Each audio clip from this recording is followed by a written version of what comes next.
This is Tech Me As I Am, a video series and podcast where self-love is shaking up the status quo of corporate America.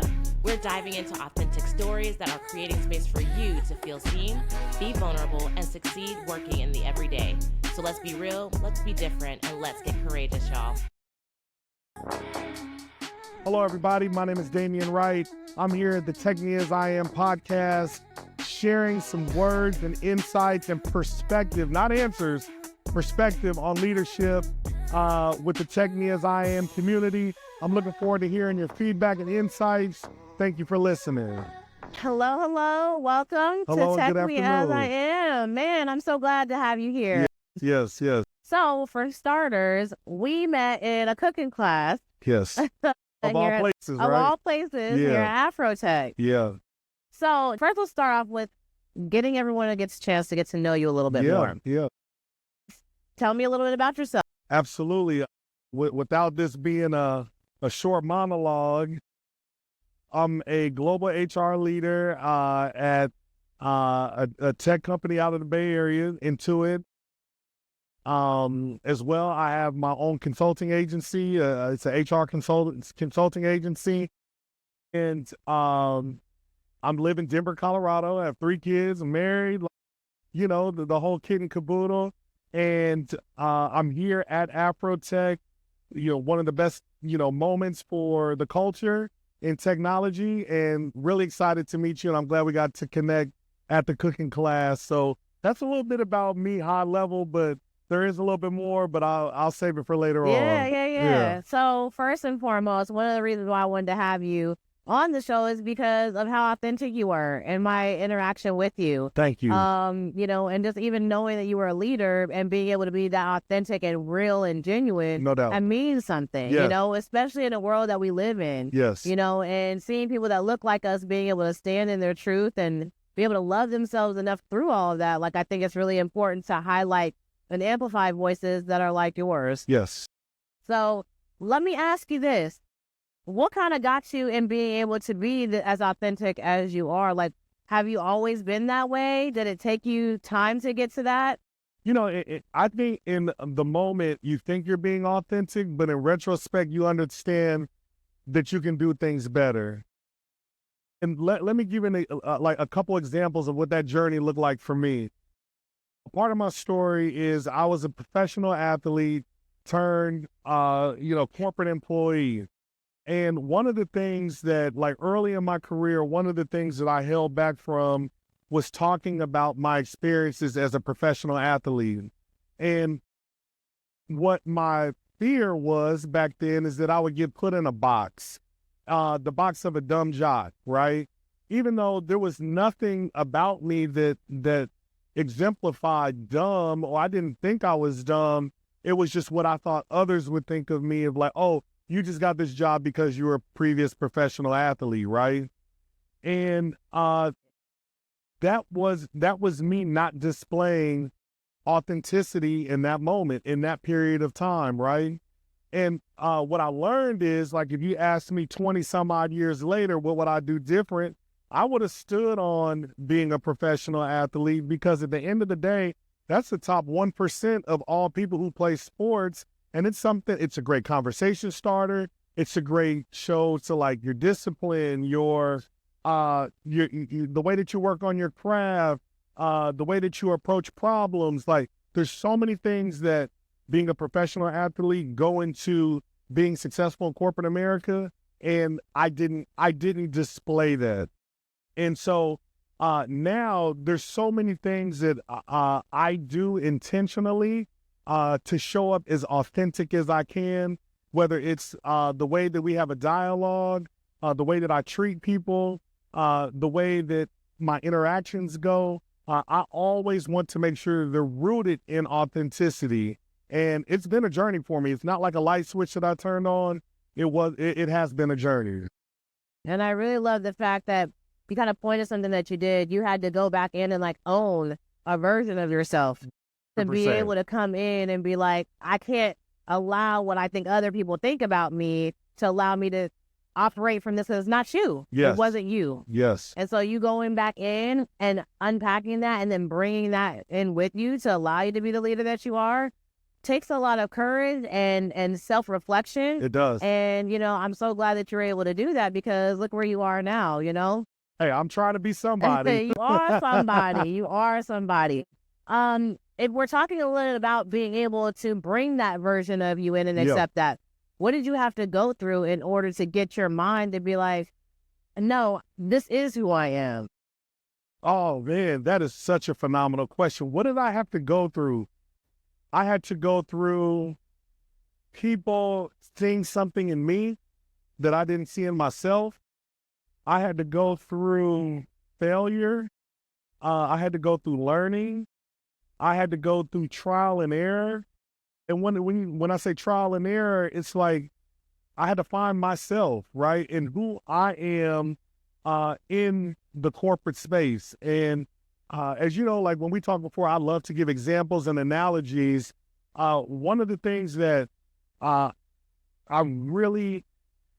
was an eye-opener for me when I started a previous job, one of the things that happened is the individual that hired me, I was preparing a presentation for him. And he said, and we were talking through, and I was like, hey, I'm trying to get this together, and I'm trying to get in your head so I can deliver it the way that you want me to. And he stopped me in my tracks. One of the best leaders I've ever had, his name is Eric McIntyre. He said, I didn't hire you to think like me. Mic drop. That stopped me in my tracks. That moment changed my career, and it activated something in me that I didn't even know I had in me. And that helped catapult my career. I love that. Yeah. I love that. And I love that moment you recognized it, you honored it, and then you took that and ran with it. Absolutely. You took it and ran with it. So how do you feel like as being a leader and now truly standing in your authentic self? Yeah. How do you think that's transformed the way that you do, model being a leader to others? Again, another leader that I hold near and dear to me.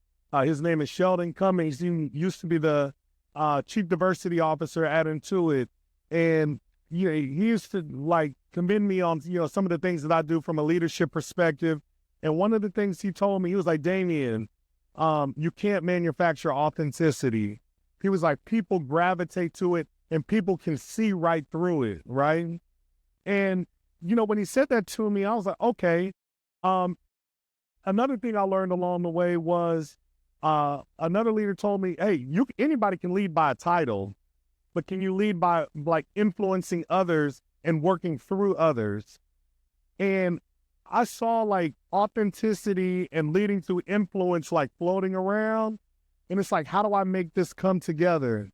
And I think that was a real defining moment for me when you circled in your craft, your authenticity, and all these other little parts of leadership that come together, and that shapes in how you show up on a daily basis as an authentic leader and leading by the way of influence versus do as I say just because I have a title. Right. Yeah. And people can feel that. Yeah, they can feel it. But people want to work with you if you're authentic and you empower them and you trust them, all of those things. It's a complete game changer. It is. And I think you have to start with knowing who you are first. Again, it's you at your core in order to be able to do that. It's not something, like you said, can be manufactured. Yeah. It is something that requires inner work within oneself to do that and do it. And they call it, soft skills, the things that you come into you can't be taught these things. You got to know how to do it. You're on your own. It's a training course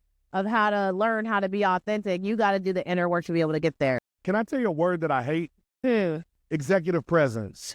Oh, and tell me why. I'm curious. What why? does that even mean? Let's break that down. What does executive presence mean? Is it the way you sit? Is it the way you talk? Is it the way you speak to your pitch deck? Or is it the way you show who you are, display your craft in the way that you know it, and if it resonates with an audience, that's presence. So presence is when you walk in a room, but is executive presence different than non-executive presence? I don't know. but I don't like the word. I don't either, because I think people can use it as a means of being biased and creating their own idea of what they think executive presence. You stole my thunder. Like, no, seriously, executive presence is measured based on what?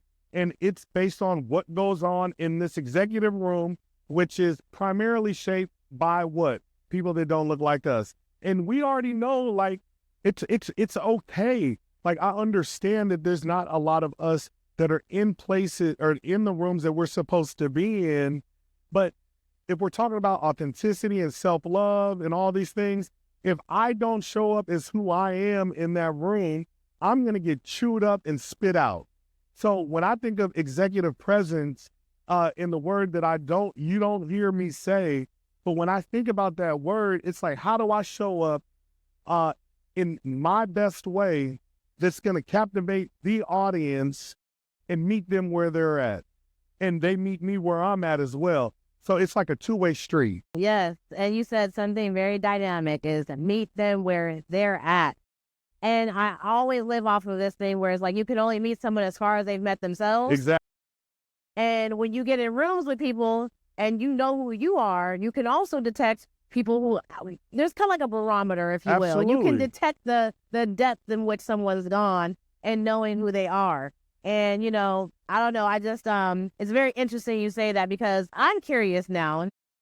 How do you know, especially in a room full of different people, executives, whoever, how far someone's met themselves when you're in a corporate setting? How do you handle that? Because that's something, honestly, I've struggled with. How do you handle the different personalities when some don't go very far, to be honest? You have to, that's where you have to spend the time getting to know your people. You have to understand, like, when you're leading a team, I can't coach you the way that I coach somebody else. It's not a monolith of coaching. It's not a monolith of feedback. You might say, hey, Damion, I need you to be a straight shooter with me. And then somebody else might say, look, the tough messaging is kind of hard on me. Can you lead with a series of questions so I can think through things? And, granted, I'm somebody who inquires quite a bit, but, like, there's some people that just like, Damion, just give me the feedback and I'll roll with it. If I need something that's like to be clarified, I will ask you and I will give you a point of view, and I'm okay with that. And so you just have to, like, think of the whole picture versus the sum of the parts, because everybody's different and everybody reacts different, and they're going to react to you differently. 100%, 100%. And because you know that people are different, you're taking the time, right? You're taking the time to genuinely get to see someone, and you're not being surface. Yes. You are taking the time to see someone. Yes. And I think that is a very unique thing a lot of people don't do these days. Yes. And people want to be seen. Yeah. But sometimes, no one takes the time to do that, Yeah. And I'm going to get a little like, so let me give you, again, an example of, like, what getting to know somebody is to me. Yeah. I cannot work, like, trust is built a lot of different ways, but to me, trust is having a relationship with you, right? And there's a borderline when you're a leader. There's a thin line between being a friend, a confidant, a mentor, and a leader and a boss, right? Like, it's all a very thin dotted line. But, like, I want to know, like, tell me about your background. Where did you come from? How, like, who are you as an individual? Tell me about your family dynamic. I want to know about your kids. When are their birthdays? What number sibling are you if you have siblings? Are you an only child? A lot of times, only child or people that are only children think differently than people that have siblings, and that's a generalization, but, you have to ask a series of questions to really, truly understand your people so they can bring the best of themselves to you at any given time. It's kind of like, I don't know, I mean, me being a parent, it's like each individual child has their own personalities, right? It's the same thing, like a lot of the same dynamics. Not calling adults children, even though we're all children at heart, to be honest. But it's basically managing, the inner child of a person, to be honest. Like, that's what I look at it as. I think that's a phenomenal analogy. Somebody who has 3 kids, my oldest daughter is definitely different than my youngest daughter. But what's so interesting is the middle daughter and the youngest, there's a lot of similarities, but they're different. Yeah. Interesting. So you're in leadership and you've worked your way to getting to this point. What do you feel like powered you from a personal perspective to see yourself get to the space that you're in now? That's an interesting question, and I say this in the most humble way. I always saw myself as a leader. You might say, Damion, where did that come from? That came from the way that I was brought up. I think about the words of affirmation that my mom, my grandmother, and my aunt used to tell me growing up. They'd like, Damion, you are a leader. Damion, you do belong in this room. Damion, you might be the youngest, but you're the only boy. You have a position in this family. Like, I was raised around all women. And for that reason, even though I was the youngest out of everybody, I felt like I had to lead different in different places. And so even amongst my friends, I have a very, very, very tight-knit group of friends that are all alpha males, that we're all leaders, and we all coexist amongst each other. And it's a really interesting dynamic. And the reason why I say that is, just as I said I was going to be a leader, I know how to follow too. And there's a time and place to lead, and there's a time and place to follow. You said, again, another mic drop. Being a leader does require you to be able to follow. Yes. That's a part of the requirements of being a leader, because the leader knows they don't know everything. Absolutely. Yep. And there's a humble, a humility form of it, this humbleness that a person would have inside of themselves to be able to speak up and say those things. Yes. And, you said, again, saying, these are things that you told yourself and were hearing early on as a child, the upbringing. Yes.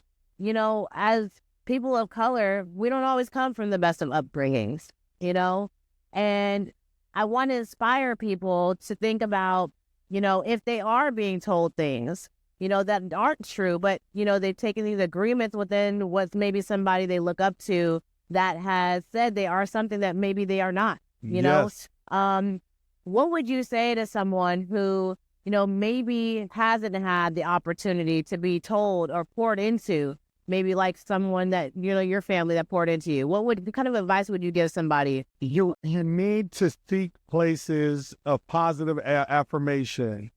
And what I mean by positive affirmation, that can get kind of tricky because that can come up in a negative way or positive way. So let's enter the barrier of entry to the conversation is we know right from wrong, right? So we're in the spectrum of this is what we're doing that's right. And you're around positive people that are doing positive things, that are exuding positive energy. And I think like one way to do that is to, number one, people might see this as following, but I just see it as like understanding the lay of the land. Understanding roles and responsibilities of people that you associate yourself with and pulling things from them that they do really, really well, right? And somebody who has been a perpetual underdog his entire life, that's something that I had to do, is look at people that I admired and that are doing good things and understand what nuggets can I take away from them to become better at what I want to be better at. And that same principle that I applied in, let's say, Little League or high school athletics, I apply when I connect to leaders that are good, bad, or indifferent. I love that. Yeah. I love that. Okay. So we're going to move on to another topic before we get ready to close out here. You're someone who's a leader. You've been setting the example. You've been laying the foundations. What kind of advice would you give someone who's trying to be as aspirational as you, and seeing themselves get where you're at? What kind of things would you say a person needs to be thinking about when it comes to pouring into themselves on a personal standpoint to get there? Because it does start with self first. 100%. And I think, again, the barrier to entry is you have to understand what your capabilities are first. Not from a spot of perfection, but a spot of progress, right? So we want to make progress, not perfection, right? The other part is like when you think about who you want to be as a person, putting in those reps, I'm just trying to think of like an example of what somebody would want to be. Like, let's say somebody says they want a podcast. Like, what type of energy are you putting out in the world for people to reciprocate to you, to be like, for them to want to devote their time to sit in the seat next to you to have a conversation. And what's cool is we established that very, very quickly, right? But that only goes through practice. You have a keen eye for people that you deem as good leaders, and I have a keen eye and energy exchange for people that give off good vibes, right? And because of that, we recognized really quickly that there was a synergy here, right?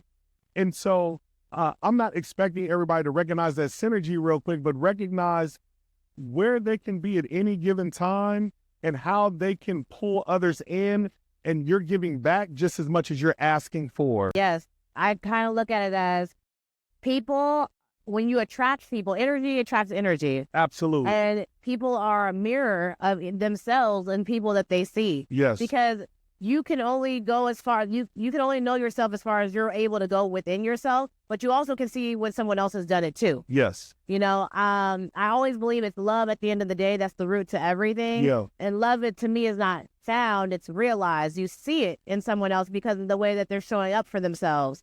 And so, you know, I think that energy is love. That energy is love of oneself and seeing that me in someone else. So, you know. What's interesting? Do you mind if I interrupt real quick? No, go ahead, please. Talk about something that you said. Is like, you said, you know, love starts from within, right? And I think that's one thing in the community we struggle with is self-love, right? And again, that is a generalization. And I want to, again, give an example. When I was growing up, the words of affirmation that were used in my house weren't "I love you." That was very rarely said, but it was implied and it was required and it was demanded that we did love each other. We didn't even have to say it. Let's talk 20, 30 plus years later. This actually happened the other day. My youngest daughter, anytime I leave the house, "I love you, Daddy. I love you, Daddy. I love you, Daddy."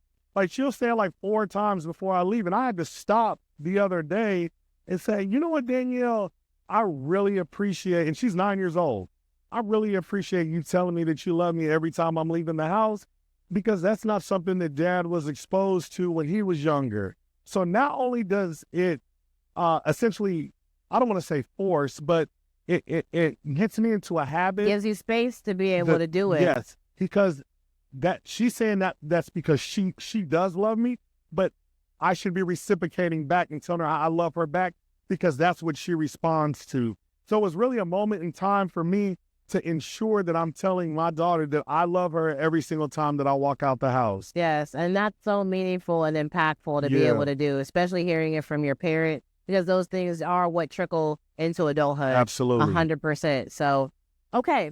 So at the end of episodes, I do 2 rapid fire questions. So one of the first ones I'm going to ask is, whenever you're feeling like either you're about to crash out. Okay. Yesterday. Okay. Man, look, this morning. Yeah. But whenever you feel like you're about to crash out, or you're just not in the headspace that you need to be, you know, you got to get yourself back up. What is your go-to artist or song that you play for yourself to get yourself back in that headspace? There's a lot, and it depends on my mood. Right. I would say my absolute go-to is Outkast Aquemini. It's like no matter what mood I'm in, I can listen to that, and it just gives me a certain feeling. Really? Yeah. So, okay. So call me an old head, call me what you want. Outkast Aquemini is the album of all albums to me. Okay. Followed by anything Kendrick Lamar. Anything Kendrick Lamar. Anything Kendrick. But I might have a little edge on me after that album. that last one? Yeah. Okay. And then the last question is, because I like to give takeaways or things that people can take and use to go back and take back to, you know, instill in them. Because knowledge is power. Yes. What is a book that changed your life, or a podcast or something you listen to that you can give as a recommendation to help somebody who might be wanting to say, hey, I want to step more to my authentic self. I want to start learning in the same way that Damion started, you know, doing things. Yeah. A very, very simple book that helped me transform the way that I think is extremely easy read is Strength Finders. And And Strength Finders, the premise behind it is you don't focus on you're spending so much time on your weaknesses trying to get better.